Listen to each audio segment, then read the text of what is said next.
ഒരാൾക്ക് വിശ്വാസം ഉണ്ടായിരിക്കുക എന്നതിൻ്റെ അർത്ഥം അയാൾക്ക് ചോദ്യങ്ങളില്ല എന്നതല്ല. ചോദ്യങ്ങൾ ചോദിക്കാൻ ഒരാൾക്ക് അവകാശമുണ്ട്. അതൊരാളുടെ ആന്തരിക സംഘർഷങ്ങളിൽ അയാൾ നിരന്തരം സ്വർഗത്തോട് ചോദ്യം ചോദിക്കണം. ദൈവത്തോട് ചിലപ്പോൾ കലഹത്തോളം എത്തുന്ന ചോദ്യങ്ങൾ ചോദിക്കണം. അത് നമ്മുടെ യാത്രയുടെ ഭാഗമാണെന്ന് മനസ്സിലാക്കുക. നമ്മുടെ സഭാ സമൂഹത്തിലും ഇടവകയിലും സൺഡേ സ്കൂൾ ക്ലാസ് റൂംസിലും ഒക്കെ ഉണ്ടല്ലോ, ഈ കുട്ടികൾക്ക് ചോദ്യങ്ങൾ ചോദിക്കാൻ അവസരം കൊടുക്കണം. യൂത്തിന് പ്രത്യേകിച്ച് ചോദ്യങ്ങൾ ചോദിക്കുമ്പോൾ അതിൻ്റെ അർത്ഥം കുഞ്ഞുങ്ങൾക്ക് വിശ്വാസമില്ലെന്നല്ല, മറിച്ച് അവർ ആഗ്രഹിക്കുന്നു. അവർ കുറച്ചുകൂടെ കാര്യങ്ങളെ വ്യക്തതയോടെ മനസ്സിലാക്കാൻ ആഗ്രഹിക്കുന്നു. അതുകൊണ്ട് ഇനിയെങ്കിലും നമ്മൾ ഈ ചോദ്യങ്ങളെ ഭയക്കാതിരിക്കണം. ദൈവം പോലും മറിയത്തിന് ചോദ്യം ചോദിക്കാൻ, അസ്വസ്ഥയാകാൻ ഒരു സമയം കൊടുത്തു. ആ ചോദ്യങ്ങളുടെ അപ്പുറത്താണ് അവരുടെ വിശ്വാസത്തിന്റെ ഉറപ്പ് സംഭവിക്കാൻ പോകുന്നത്. നമ്മൾ ആരും ഓർത്തേക്കരുത്, മാലാഖ ഇങ്ങോട്ട് വരുന്നു, ഗബ്രിയേൽ മാലാഖ വരുന്നു, ഉടനെ മറിയം എന്ന പെൺകുട്ടി മുട്ടുമ്മ വീണ് ഇതാ കർത്താവിന്റെ ദാസി, അങ്ങനൊന്നും അല്ല. ആദ്യത്തെ മറിയത്തിന്റെ റിയാക്ഷൻ അസ്വസ്ഥയായി. നമുക്കൊക്കെ അവകാശമുണ്ടെന്നേ.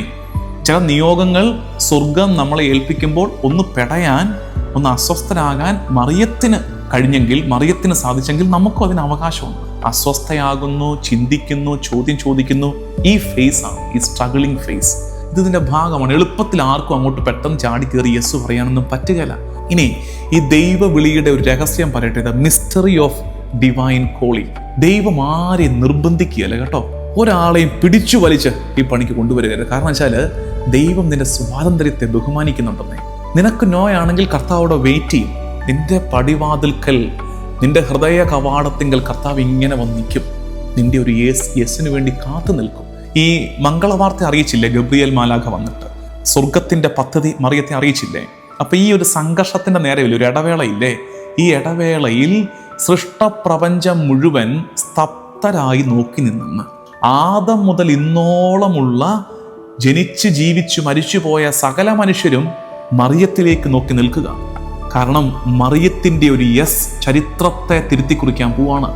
ഈ ഒരു ഘട്ടത്തിലുണ്ടല്ലോ, ഇത്തരം ഒരു ഘട്ടത്തിൽ പരിശുദ്ധാത്മാവിൻ്റെ വലിയ പ്രവർത്തനം നമ്മളിൽ നടക്കും.